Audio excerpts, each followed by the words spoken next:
सालिगांव जो रस्तो पिलँड इंडस्ट्री कडेन वयता ऑपोजीट HTS गुदावांचा जो रस्तो आसा ताच्या ऑपोजीट एक फॉरेस्ट एरिया एक दोंगर आसा. ह्या दोंगरात एक डेड बॉडी सापडलेली आसा.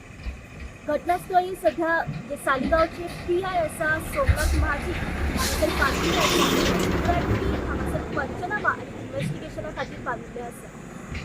ही जी डेड बॉडी आसा जेन्ना इन्व्हेस्टिगेशन करताले त्याच्या ID प्रूफ जेन्ना मेळ्ळे त्या ID प्रुफा वयल्यान अशें कळण्यात येता की ही जी डेड बॉडी आसा हाचें नांव जावन आसा सतीश रामानू आनी हो मुळात रावपी तामिळनाडूचो आनी 23 वर्सांचो भुरगो. ह्या डेड बॉडी फाटल्यान जशी अपडेट आमकां मेळटा अपडेट आमी गोमंतक TVच्या माध्यमांतल्यान पावयता वतल्यात. गोमंतक TV खातीर रिपोर्टर स्नेहा असो.